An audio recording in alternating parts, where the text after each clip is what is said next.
Any audio now? Please tell me there's some audio. Hello, hello, hello. All right. Let's start this over again. Okay.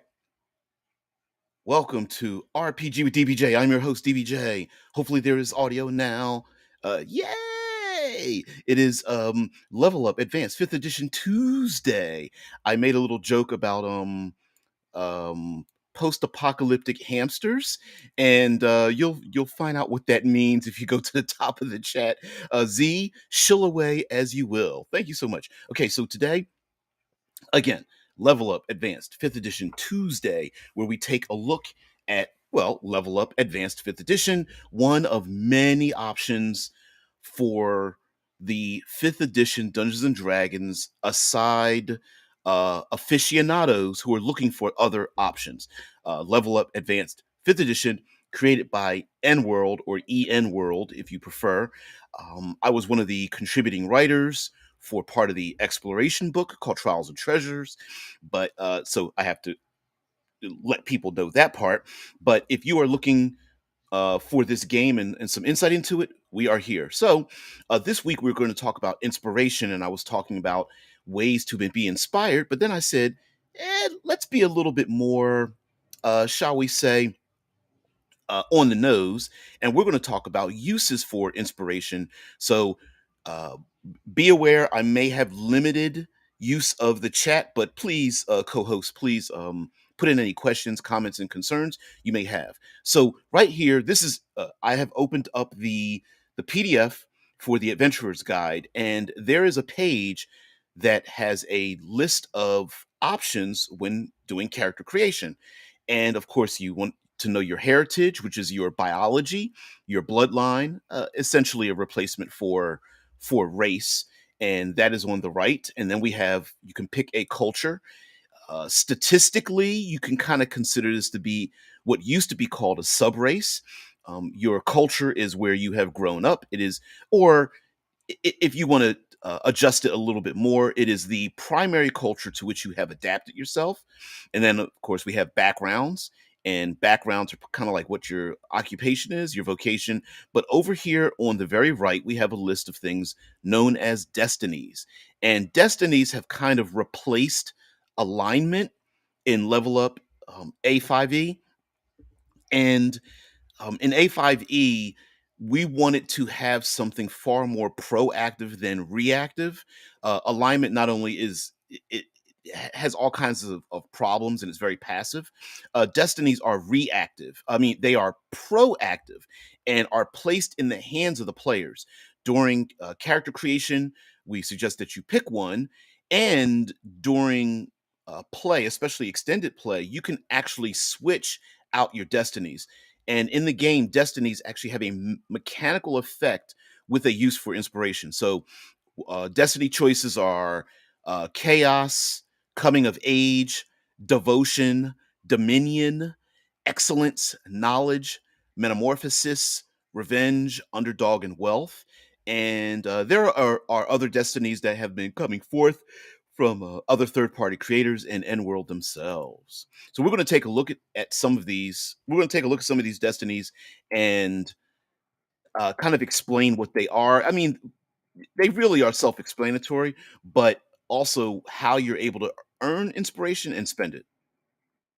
So, oh, let me go right here. Let's go to, oh, maybe that didn't. Connections. Do, do, do, do, do. All right, destinies.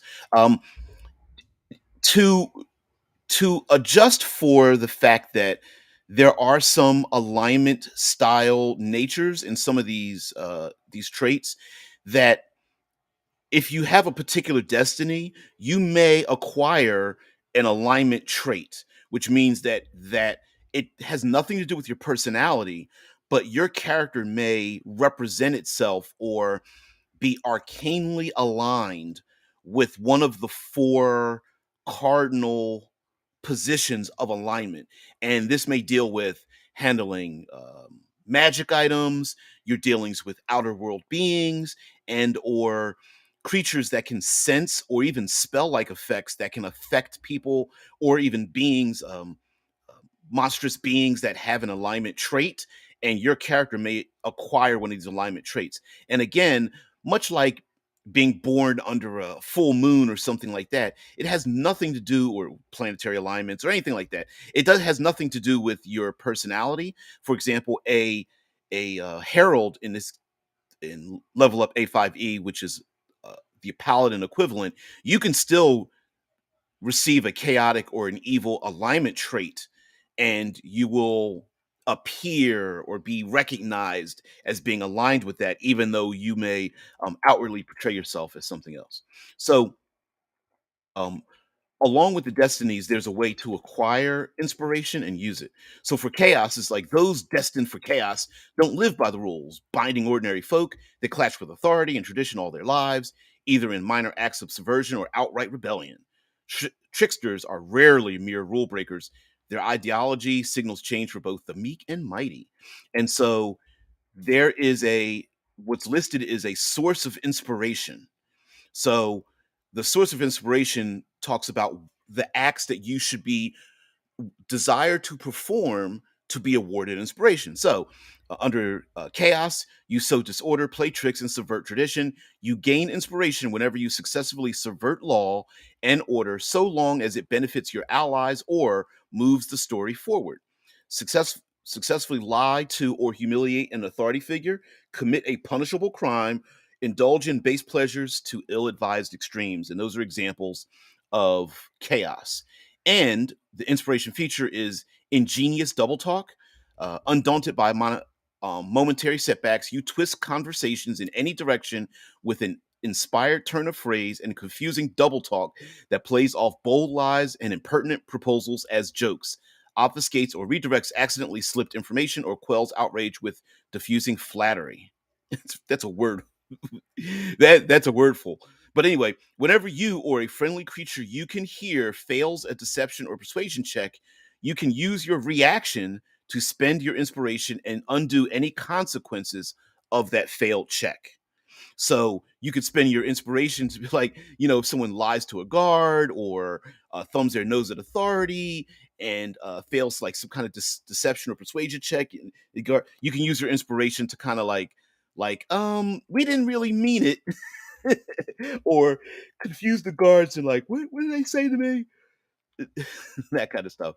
And then there's also fulfillment features where you can actually fulfill your destiny, gaining some sort of benefit to your character, and then maybe even acquire a different destiny. And there's some like over here for chaos, there's even some motivations for how to describe your character. And so there are a number of these. Coming of age is like a catch-all. So for coming of age, not all heroes have a clear path ahead of them. Some are still finding their footing and are dreaming big all the same. This is a great one for, of course, beginning players because maybe they just don't know about the game. So the special feature is finding yourself. Sometimes it takes a journey to find yourself. You may exchange this destiny for another destiny at any time, and it's the catch-all, right?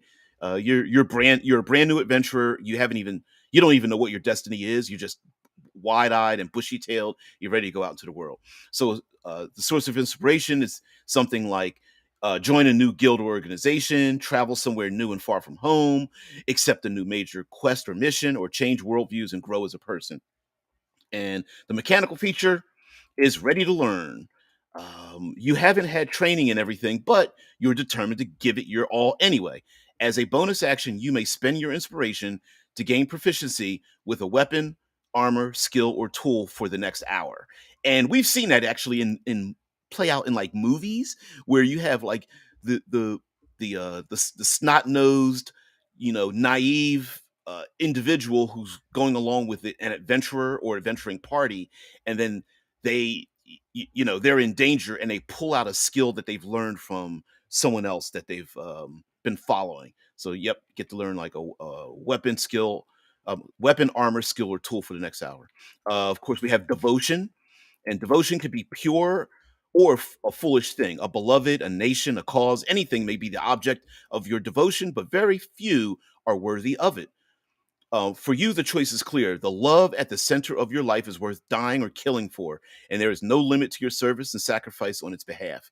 And of course, devotion can be seen as something like good or evil. It could be devotion again to a goodly cause or a nation, or it could be devotion to a pretty horrible individual or even government or something.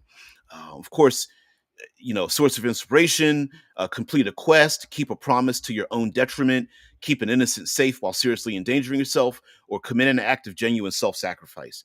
And there is selfless aid. Your aid is a lifeline and a steady source of resolve. Whenever you take the help action to aid an ally attacking a creature, you may spend your inspiration.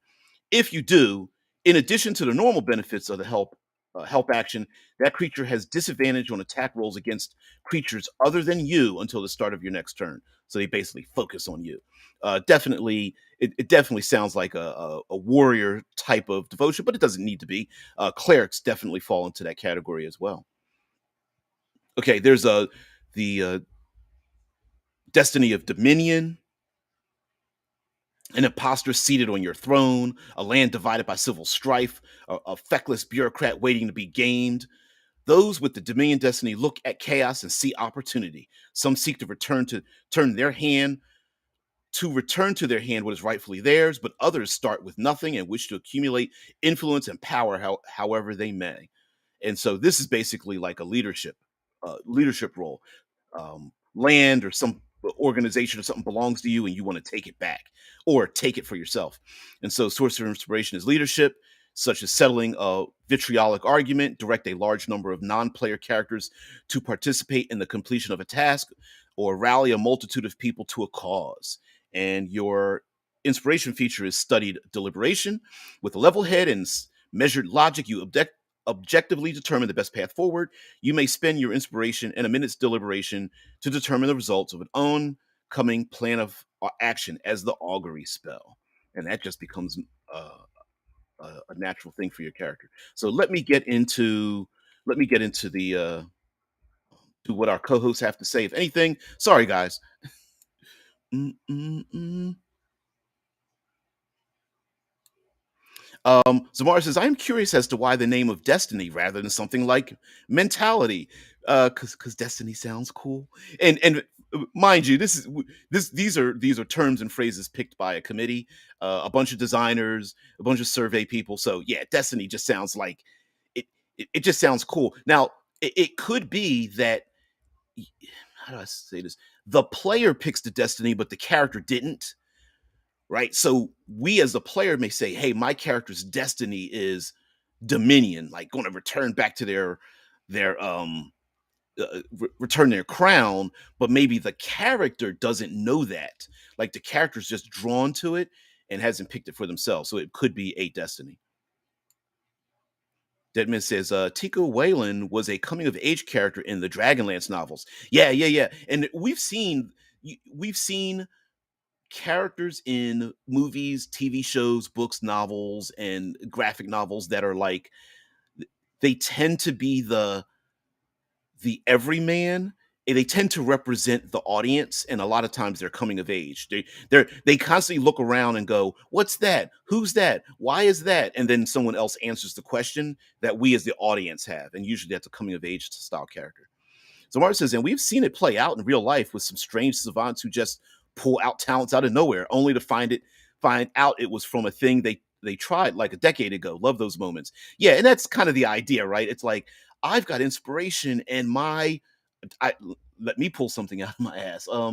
My wizard grabs the sword and starts fighting with the sword, right? Like, and maybe my character never participated in warfare ever, but now my proficiency allows me to use this thing and fight off that person because maybe there was a long lost relative that taught me a swordsman skill and now I can use it. Or during downtime while we were camping out, my wizard was learning how to fight, side by side with the fighter in a group or something. So Mars says selfless aid sounds like that character that you have as a mentor in the first character and the first character to die in a story. A little bit of that. Yeah. Mentors, they always die. They always die off. Okay, so we have excellence. Uh excellence, the source of inspiration is actually failure. Every failed attempt is a chance for growth, and each time you fall, you stand up stronger. And so, what are some examples? Not fulfilling your destiny, but their inspiration feature is practice to edge. A perfected technique is often the difference between victory and defeat. After you roll an ability check, attack roll, or saving throw, but before you know the outcome, you may spend your inspiration to add a +5 bonus to that roll. And essentially it's like every I keep getting knocked down and keep getting knocked down, and every time something happens, you spend your inspiration and you just basically get back up. Or with a saving throw, maybe everyone thinks that the dragon's fire burned you to death, but you actually survive it when everyone's like, "There's no way you should have survived that thing." And excellence also is kind of a little bit of a catch-all. Like, my character wants to get better at stuff. you know Knowledge is another one, which is a little different than excellence. Um, so sorts of inspiration for knowledge is learning. For example, closely examine a previously unknown or rare creature or phenomenon, discover something thought to be a myth or impossible, learn new information after at least 8 hours studying from a source of knowledge, such as a library, book, or a powerful artifact. And this does not necessarily have to align with a wizard. You could have an intelligence, you can absolutely build an intelligence based fighter who's like an archaeologist or something, or even a rogue actually fits with the archaeologist idea. But anyway, bards too. But like an archaeologist of sorts could be someone's knowledge, or maybe a an envoy that wants to go out and study lost civilizations or something.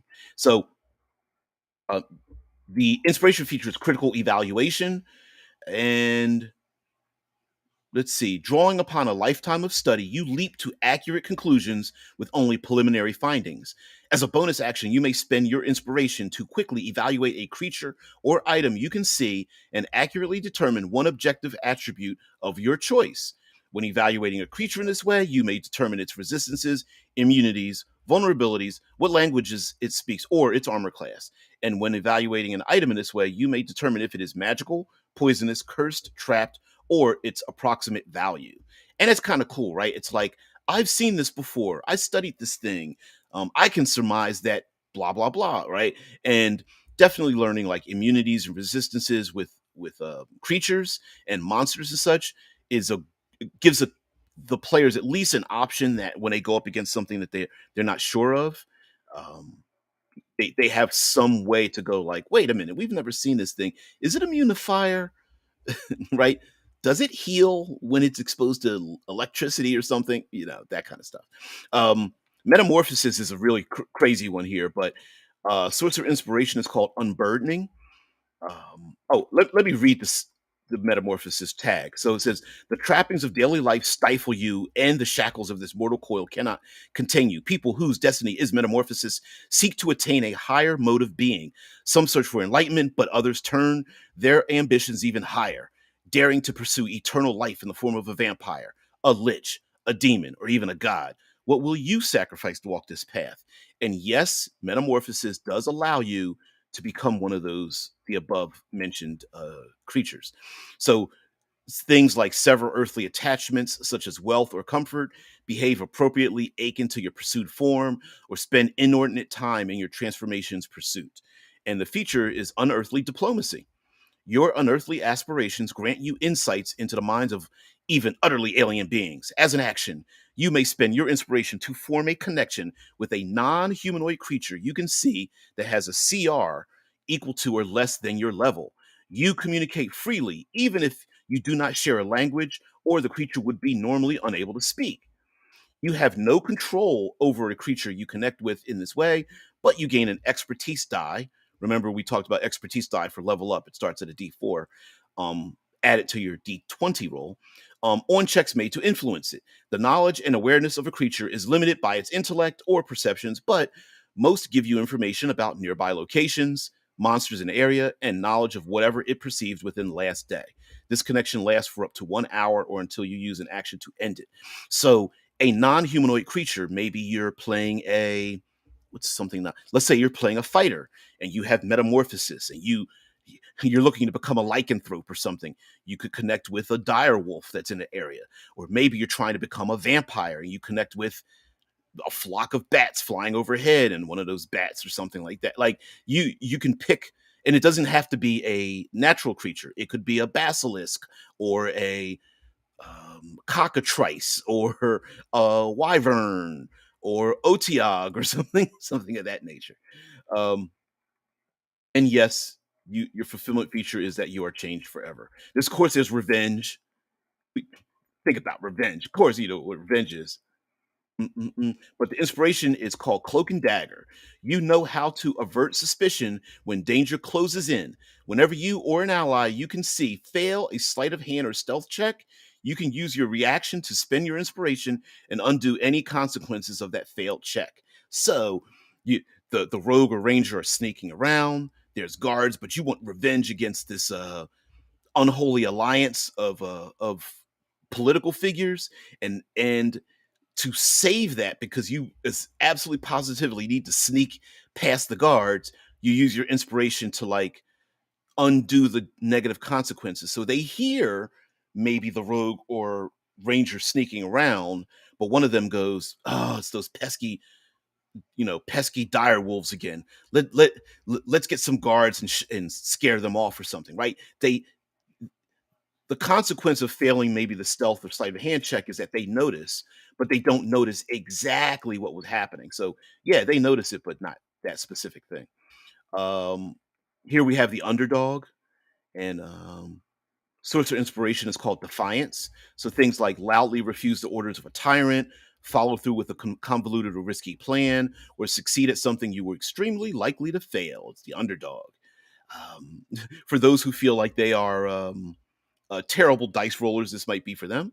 So the inspiration feature is a nose for trouble. Get kicked around long enough and you start to know when trouble's brewing. Whenever you or an ally you can see fails an insight check, you can use your reaction to spend your inspiration and learn any information that would have been gained by a successful insight check.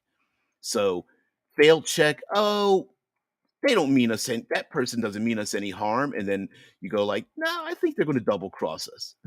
And of course there's wealth, monetary wealth and other things like that. So, for example, like a source of inspiration is like gain currency or property worth at least 100 times your character level in gold, receive a magic item that is uncommon or rarer without purchasing it, things like that. And fulfillment feature, oh, not fulfillment feature, I'm sorry, inspiration feature is everyone has a price. You can see the glint in people's hungry eyes as they watch money change hands and can perfectly name their price. As a bonus action, you may spend your inspiration to accurately determine if a creature you see will take a bribe and what price they'll accept. That's actually kind of that's a cool little feature, I think, right there. It actually builds a little bit of there's a bit of world building in that. So those are the destinies, and then we're going to get into the classes, especially the adept or adept, the the what was uh, the class formerly known as monk. All right, let's get to the chat. Mm, let's see. Let's see, underdog, the destiny made for GMs and unlucky players. Yep, good on you guys for gaming reality to make the game that much better. Would have never thought of that on my own. Oh, that's awesome. I mean, that's what the collective was trying to do, right? Because one of the issues was that everybody said that alignment sucked. And one of the issues was that alignment was never proactive. And while a lot of these destiny features, inspiration features are reactive, it's kind of like it's like pulling success out of your ass in a story styled situation. And again, destinies can change. Let's say you successfully fulfill your revenge against those evil nobles. Now what? Now maybe you replace it with devotion to the cause of another player character, right? Yeah, Zamara says that's also perfect with death saves, turn a failure into a success. Yeah, oh, absolutely. It fits exactly like that. Um, yeah. Old looking mage who bumbled about to the God piled on. What will I sacrifice to walk the path of immortality? That's easy. My Klondike bar. You guys are silly. All right. So let's get into s- our classes and what are some big changes that are difficult to assign, but are major changes to how the classes are done for Level Up Fifth Edition. And what has been done here is offer lots of choice.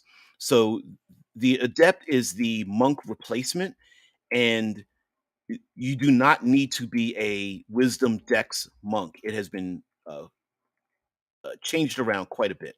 Equipment, class features, and that kind of thing. But I need to show you something here very specifically past the martial arts, past the combat maneuvers, which is a whole other thing. Maybe I'll throw some combat maneuvers in at the end of this stream. But here we have adroit defense and martial arts. You start out with that, and then you have your martial arts die.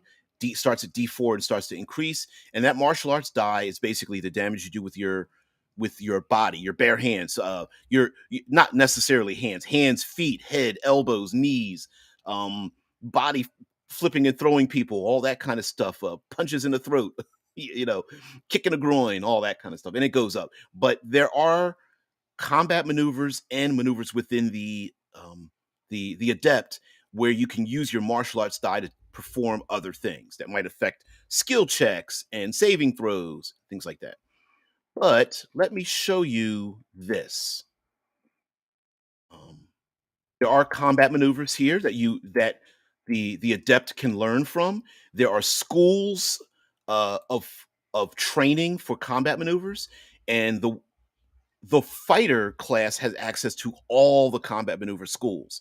The other warrior types, the adept, ranger, herald, martial, the martial classes have a limited choice. And so for the adept, they have mirrors glint, rapid current, razor's edge, and unending wheel are the schools that they can pick from. But I'm still not done about what I'm going to show you. So right here, the focus feature, um, features stem from the mastery of your internal energies. At third level, and again every level after that, choose one option from the list below. So here's another way to customize your character. Some features have requirements, such as a minimum adept level or other focus feature. You must meet those requirements before you choose that focus feature.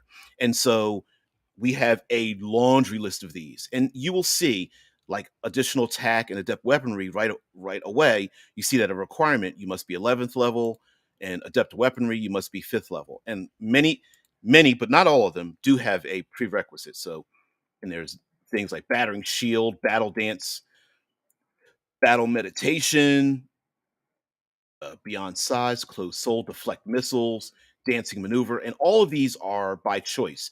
There are some requirements, but you get to customize the path of your character as you gain levels. Deflect spells.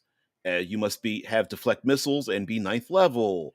Forbidden strike, hooked swords dance, distant death dance, last dance, dual stance. You know, all these answers. Um, Maneuver rush, eye for detail, a bunch of them, and they go on and on and on. Shockwave, paralyzing strike, stillness of mind, powerful blow, total combat, pressure points, undefeated, share focus, unlikely wield, ton of these. Weapon skill. Mm, mm, mm, mm. So that's basically one the starting at third level. It's really the thing that allows you to customize your character where you don't necessarily have to be a far eastern um saffron robe, ball headed wearing monk, but you can be a strength level monk and all this kind of stuff. So and there's also beyond all that, there are still subclasses or archetypes. So along with the adept and a bunch of their options, you still have things like the brawler, the exalted athlete is the second one, and what's the third one? I can't remember. Oh, the warrior monk. There goes the monk, the classic monk. So That is kind of cool. Now we're going to go down to Bard, and we will show you some of that. But let's get into what our co-hosts have to say. So Mars says, I honestly would have started with a one for damage and moved up the ladder from there. But that's because because I love low power, high lethality games. Oh no, no, you're yeah. Well, listen, a lot of that stuff goes into development, right? It's like, does it work for me? Does it not work for me? The that kind of thing. And the more than half of the design team were both international and or some combination of people of color and other regions and religions around the world. And like the paladin, even though I'm not necessarily a fan of the herald title, but monk has with it, it's like a paladin and even a bard in some ways has with it its own cultural descriptors baggage it, that when you try to remove it, you have to. That's why so many gaming tables are like, we hate monks because monk sounds like something that isn't, say, pseudo medieval European, right? Whereas you could make an adept that's a Spartan warrior or gladiator or something like that. So here we go with the bard.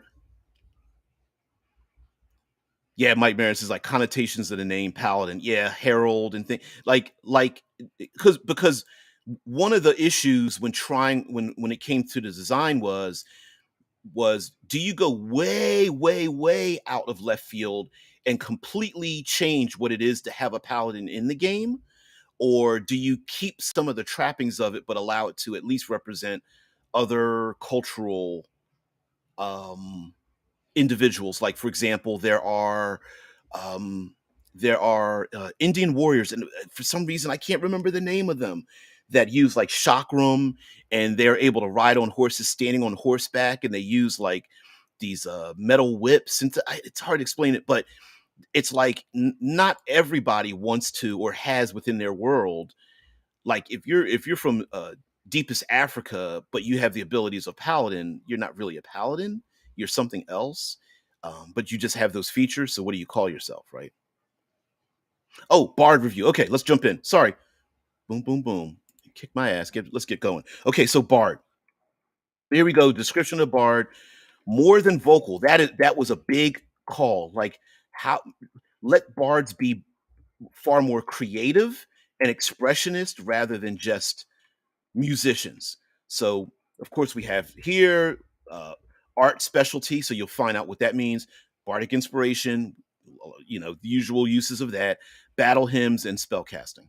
So, mm-mm-mm, we do have proficiencies, and I want to show you something down here: spells, cantrips, blah blah blah blah. You know that it might be some modification in there, but here let's get into art specialty. So, no bard is complete without their instrument, be it a flute, a lute, or even your own voice. Starting at first level, you learn how to make art your greatest weapon for influencing the battlefield. For the purposes of spellcasting, any musical instrument that you have proficiency with counts as a spell focus. Although spells can be cast without these instruments, only targets that are able to perceive your performance can benefit from this feature. Whenever you finish a short or long rest, okay, listen to this. Whenever you finish a short or long rest, choose one of the following to be your art specialty. Now, there was some contention about that, but we didn't. The reason why we allowed it to be a short or long rest to change what your specialty is so that bards don't get pigeonholed by being unable to do a thing. Similar to how the original ranger from fifth edition was like, oh, if you're a mountain ranger, then you suck in the desert or swamp. This was the same way. So here we have art specialties. We have percussion, such as casabas, castanets, drums, and maracas. Any instrument played by a being struck or scraped, or yeah, either by other instruments or against each other, qualifies as a percussion instrument. When using this musical art as a spell focus, you double the ranges of bard spells from the sound school. A sound spell that has a range of touch increases its range to 30 feet. That is something unique to level up, that there are spells that are characterized by other things other than school. So we have like sound spells, lightning spells, spells of war, and that kind of thing. String instruments, such as the dulcimer, harp, lute, lyre, and violin. String instruments are played by plucking and twanging strings. There's a string instrument played by martial arts capoeira practitioners. Anyway, when using this musical art as a spell focus, whenever you cast a bard spell from the movement or teleportation school, you can target an additional creature within 15 feet of you. For visual, such as calligraphy, dance, light manipulation, and shapes. And we really wanted to add this in because bards are creatives. And so there are many ways to undertake a visual performance, whether through illustration, illusion magic, or legerdemain. When using this art as a spell focus, whenever you cast a bard spell, you may choose to make an ally able to see you, the point of origin of that spell. You must be able to see any targets of the spell. So, like when an ally is able to see you, you become the target. You can become the target or origin of that spell. And then we have voice. So when using this musical art as spell focus, such as humming, insult, oration, or singing, you have an advantage on the checks made to maintain concentration on a bard spell. And lastly, wind instruments, such as bagpipes, flute, horn, um, or ocarina, and a trombone. I don't know what an ocarina is. Anyway, any instrument played by passing air through it qualifies as a wind instrument. When using this musical art as a spell focus, whenever you cast a bard spell, you can make a deception or performance check. Excuse me. Any observers with a passive insight score equal to or less than the result of your check do not see or hear you cast the spell. Once you have used this feature 3 times, you cannot do so again until you finish a long rest. So these are like art specialties so that you can kind of mix and match and maneuver your bard maybe within social circles or different regions, or even heck just uh, finding other like objects out there in the in the sphere of the sphere of the world. And then of course there's battle hymns.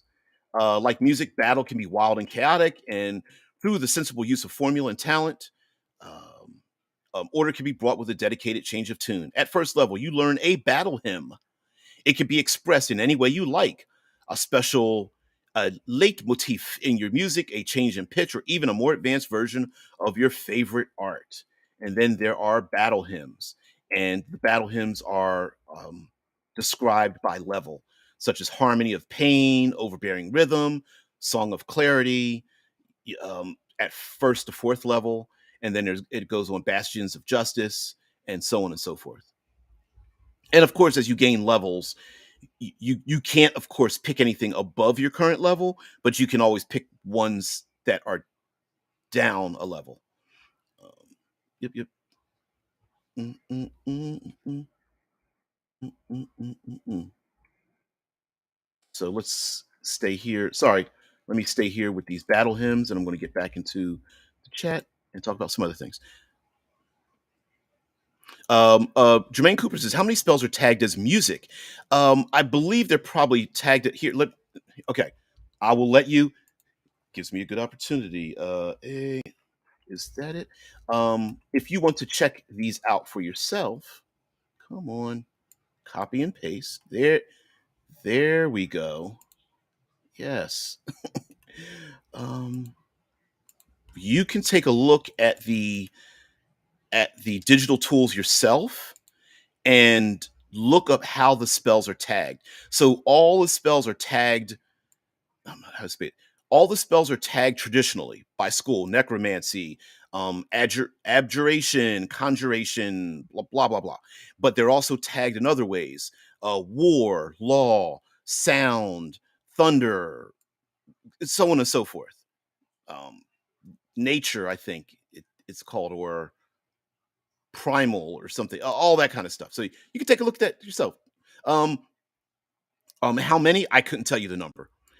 Let's see. I'm sorry. Let me go back up into what our people say. Du-du-du. Hey there, Jermaine. Zamar says bards are in D&D meant to be storytellers and orators, as well as musicians and performers. We mainly see the musical bard because of the influence of modern media and narrative laziness. Yeah, bards were like storytellers. They were lore keepers, the individuals that passed on the exploits of one to another. I suppose in the movie 300, one of the Spartans that narrated that entire movie could effectively be a bard or bardic like, if you want to go to that level. Zamar says this also means a smith who makes swords with stories etched into the blade could be considered bards. Absolutely. So, for example, you could have a character whose spell focus is the story written into the blade that they have, and they are a visual storyteller, using dance and maneuvers, combat maneuvers. Listen, there's not much difference between martial arts, traditional martial arts practitioners, and dance, such as capoeiristas and Shaolin monks and all that kind of stuff. So there's not much difference there. Oh, yep.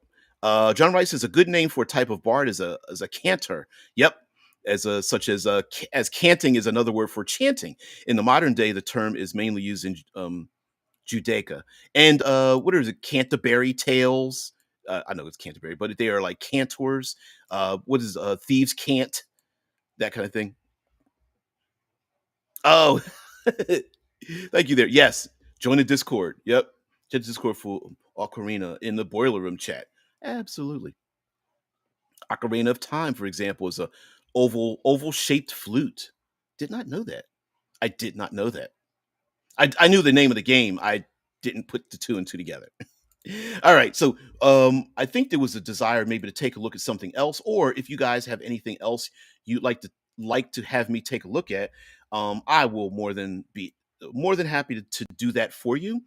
And let's see if I can let me. I'm going to need to move this into a two-page spread to see if I can find the go to the. Oh, let me go to combat maneuvers because we're going to do that. Combat maneuvers. Bam. Here we go. Okay, so in Level Up 5E, we have combat maneuvers. There are plenty of combat maneuvers that are available to every single. As long as you're a player character, you have these combat maneuvers. As a matter of fact, there's combat maneuvers that are completely free, and the NPCs have access to those same combat maneuvers. And those are basic maneuvers. That's what they're called. And you have disarm, grab on, knock down, shove, grapple, overrun. And those are basic combat maneuvers. Everybody can do that. You may not be very good at it, but you can do it. And there's also basic melee damage, which is one plus your strength modifier. And we just the survey results felt like you shouldn't have to give up damage even a little bit to do some other combat function. So to make it was a balance issue of like, do we add it or not? So we just decided to add, you can do a little bit of damage and encourage people to do some of these things, like grab onto a monster or knock a monster down or disarm a target or shove them over or even grapple them or overrun them. But when it comes to these other combat maneuvers, these made martial characters basically like a 0.25 caster and gives them access by expending an exertion pool to use them. So most of the martial characters have an exertion pool, which is twice your proficiency bonus. So proficiency goes from 2 to 6. So your exertion pool is 4 to 12 points, and then they have points in each of these um, schools has a name like adamant mountain maneuvers, and it tells you what kind of like what it represents, like hardiness, might, and power, and it goes on and so forth. And this actually probably maybe we'll do this get to more of these next week, but like biting zephyr, mirrors glint, and a lot of these maneuvers, there's a ton of them. There's 175 maneuvers that allow the marshals to become more like 0.25 casters, although none of these maneuvers are magical at all. Anyway, just to show you some of these, or go page through plenty of these maneuvers.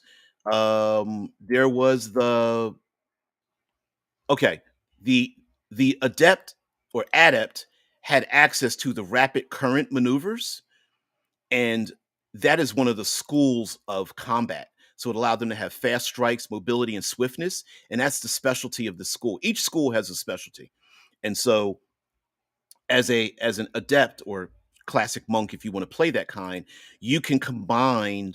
There are ways for you to combine if you have an action, a reaction, a bonus action, various things like that, to combine them with some of these combat maneuvers to make your character even more customizable as you pick them. So, yep. Here's one called Rapid Drink for 2 points. So it's a second degree, like a spell level, except these are called degrees. Second degree rapid current bonus action. As a, oop, there we go. Um, as casually as any seasoned alchemist, you pluck the cork from a magical concoction and pour it down your throat or a companion's. You drink a potion or administer a potion to a creature within reach, and it is a bonus action. So in the game, unlike having an argument between whether drinking a potion in your game is a complete takes a full action or bonus action, instead instead of changing the 5th edition rule, what they did is they placed it into a martial maneuver. So you can get the martial maneuver kind of like drunken like drunken style, but it is very much like that. Uh, very much. You'll notice that in the fighter, for example, when we go over fighter, that there is no action surge. It's been broken up into pieces and then enhanced within the combat maneuvers. There's some other abilities, martial abilities like that that are in here that have been like broken up and twisted and taken and things like that. Let's see. Jermaine Cooper says, "I like the design of the intro to the maneuvers. It makes it easier to focus on a flavor for a character." Yes. So if I can go back, allow me to. Sorry about the flipping back and flippity freaking flip. Okay. So let's. Sorry about the AMSR kind of thing here, but let's go to the title of one of these schools, and it gives you basically once you look at it, you can go, oh, I know what that means, right? Like Razor's Edge maneuvers, also available to the adept. Awareness, concentration, and discipline. Also buried within these martial maneuvers are attribute focused characters. So if you want to play a martial character, or even like a rogue, a martial, a herald, an adept, a fighter that is focused on one of the 6 attributes, charisma based, intelligence based, wisdom based, all of that is baked into these maneuvers.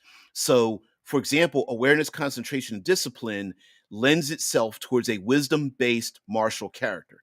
So any martial character or has access to these martial maneuvers um, can be a wisdom based combatant, if that makes sense. Right. So what's a good one here? Let's go with exploit footing. Let's do that. So under exploit footing, it costs 2 points of your exertion. It is a first degree razor's edge reaction. So it gives you it's a first degree, which means you can get it at first, and of course you can only get a second degree if you have a first degree. You know it's a simple rule, right? Um, Deftly surging forward and weaving around your opponent. When their attack fails, you quickly move around your foe and force them to stumble. When a creature makes a melee weapon attack against you with advantage and misses, or when it has disadvantage and both attack rolls would miss, you can use your reaction to trip it. The creature makes a dexterity saving throw or is knocked prone. And this is a reaction. So while this all sounds like a lot of compound stuff going on, you can go, oh, I'm gonna spend 2 points and just knock them down. Right? They missed, and you go, you know what? I'm gonna, as a reaction, I'm gonna just have them fall as they twist around you. Oops, shoot. I didn't mean to do that. I didn't mean to do that. What's another one? Because since I fast forward. Um, Tempered iron maneuvers. The confidence, conviction, zealotry, right? That might be that's like a willpower overcoming kind of thing. Uh, Purge magic, 1 point. First degree tempered iron reaction. As soon as your senses seize upon the uttering of an incantation or a hand working the gestures of magic, your body reflexively reacts with violence. When a creature you can see within your reach casts a spell, You can use a reaction to make a melee weapon attack against it. That is kind of cool. It is very limited, right? It has to be able to cast a spell, and you got to be within reach. But what the hell? Why not spend a point for a reaction and throat punch them? Why not? So those are some examples. Let me get back into the chat, see what you guys have to say. Um, just as Zamar says, just as a pullback, one bard I made was a politician. Absolutely. He used his words to inspire greatness and great evils in his enemies and allies. I love the idea of using bards as like politicians. I even feel like, even though there is a martial class, I feel like bards really fill the role, can easily fill the role of leaders and those who inspire others. Bards really make great cultists and things like that, or even religious figures as well. So yeah. Where's some other martial maneuvers? I think we're getting to the end of many of them. Tooth and claw maneuvers for, of course, our shape changers out there. Got to have something like that, and that even allows dueling wild shapers and others to like be completely different. This is available to the adept, the unending wheel maneuvers, which are considered mastery, patience, and training. Mm-mm-mm. This one is kind of cool. Dangerous signature, 1 point. All right. It is a first degree unending wheel reaction. You have mastered a strike that is unmistakably your own. Choose a simple symbol, such as a letter. I think you guys will know where this is going, to be your signature. When you have it advantage on a melee weapon attack roll, on a hit, you can leave your signature on the creature or object you attacked. Your signature remains on a creature until it is fully healed and has taken a long rest. While a creature bears your signature, you can use a bonus action to try to intimidate it. The creature makes a wisdom saving throw against your maneuver DC or becomes frightened of you until the start of your next turn. Now, understand that because your signature remains on a creature until it's fully healed and has taken a long rest, you can try to intimidate it much later in the adventure. So if you left your Z, uh, I don't know why I picked the letter Z. If you left your Z on an ogre, and like an hour later, while the ogre's trying to like wash the wound off of its chest in a creek, you can come by and intimidate it to get it to run off or something like that. Like that's just as an example. Kind of fun, kind of cool, kind of kooky, but I like it. Yeah, Jermaine. So anyway, guys, thank you so much for allowing me to show this to you and to basically like just introduce you to of some aspects of Level Up Advanced Fifth Edition, and to show you some of the features and things within it. Of course, there's all kinds of like along with the combat maneuvers and multi-classing and all that kind of business. The Adventurer's Guide is just chock full of little tasty bits of goodness within it that allow you to, as your character advances, to customize your character, to have more choices. And even as you've made choices from the past, as your character advances in levels, to go back and change some of the choices you made, mainly because of story reasons, right? If you're noble, if your character had a noble background, but you're like running out there in the wild, maybe when you come back home, you start to acquire or relearn some of those noble heritage styled, um, noble heritage styled features, much like, say, Tarzan coming back from the jungle, and then so that makes a great a perfect example of being able to go like, wait a minute, my character probably doesn't know this anymore, probably learned something else, or has forgotten that they knew this one thing like table manners and doesn't know about, I don't know, stalking prey in the wild as much. Also, at the beginning of the classes, it does give you a description of like what the class name is, what it does, its starting gold, its hit die, its primary ability that it uses, its saving throw proficiencies, and then armor and weapon proficiencies that it naturally has. And of course, there are modifications to most of them at based on what you pick within the character class, but it does give you the basis of that, and you could very easily pick those. And there is a chart within the adventurer's guide. Like, let's say you want to start at fifth level, it does give you examples of equipment you would have, how much money you would have, and maybe even end or magic items you have available to those characters at those higher levels. But that's later on in the adventurer's guide. So I think that's about it, guys. Let's go back to the bam. Let's go to the cover of the book, the Adventurer's Guide for Advanced Fifth Edition, A5E, as we've gotten to call it. O5E is original Fifth Edition. You call it that. Original. Don't use any other terminology for that. O. Don't do it. But yeah, this is the Adventurer's Guide. Thank you very much for allowing me to show you this on Tuesdays. Z for Zorro. Or Zorro, if you're into anime, yeah, Zorro with two, I've seen it spelled with two R's. Or Zolo if you started with four kids. Hey, yeah. Hey, Putin, Zoro called it once his trademark back. Yeah. Yeah, right? Hells yes. So anyway, guys, thank you very much for being part of the show. I want to cut it short a little bit here. Got to head off. Thank you very much for allowing me to introduce this to you. If there are, like Jermaine was kind of mentioned, like, hey, I can't wait for you to show Bard. If if between now and next Tuesday there's something in Level Up you want me to show, I listen. You don't have to ask me twice to show you the Trials and Treasures book, which is the part I helped work on, which is about exploration. I'll gladly do that, but then it just becomes a circle jerk for me and myself. But if there's other things you'd like me to show you, within Level Up, like what did they do with this particular thing, I gladly allow you to do that. I will say, lastly, just before we get out of here, and I just want to completely reiterate that it isn't one thing that A5E, Level Up A5E, has done. It is a host of a lot of things done by survey results and input and the committee to say people want this.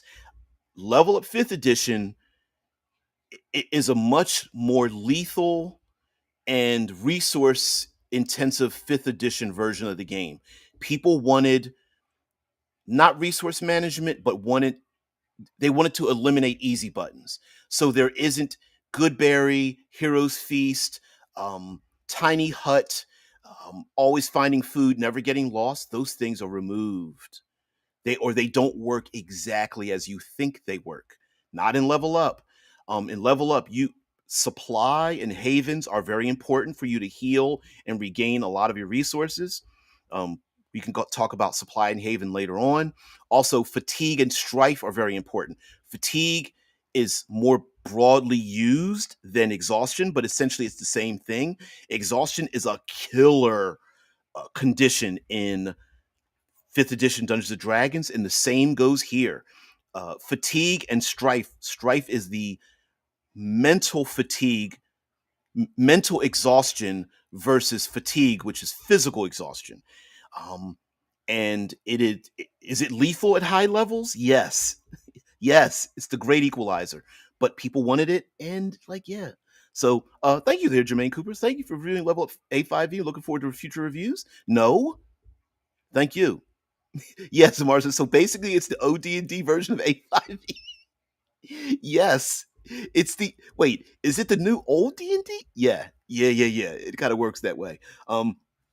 So yeah, there are some bits and baubles and features. It it's not like some call it Math Finder. It's not like Pathfinder where you're looking for plus ones and plus twos. That's been focused down into something essentially called expertise. In expertise, you get an expertise die starting at D4 that adds to your D20 check. And if you have multiple avenues of getting expertise on a single roll, it's step dice. So it goes from D4 to D6, D8, D10, D12. And so for every moment that and some of these are temporary versus permanent expertise. So, for example, you might be a ranger that's very good in the mountains, but you've also traveled around the mountains of the Five Kings and you've studied it. So then you temporarily gain an expertise die. You may already have an expertise die. So those two add together, it goes from D4 to D6. And you get to maybe use for survival or stealth or a knowledge check or something like that. So anyway, guys, thank you very much for being part of the show. I really appreciate it. Have a great day. Tomorrow is World Building Wednesday. We're going to get back into our world building challenge feature and what we're trying to build over there, and some some strange oddness and things of that good nature. So please join us tomorrow for that. Thank you very much. Have a great one. I'll see you later. Peace.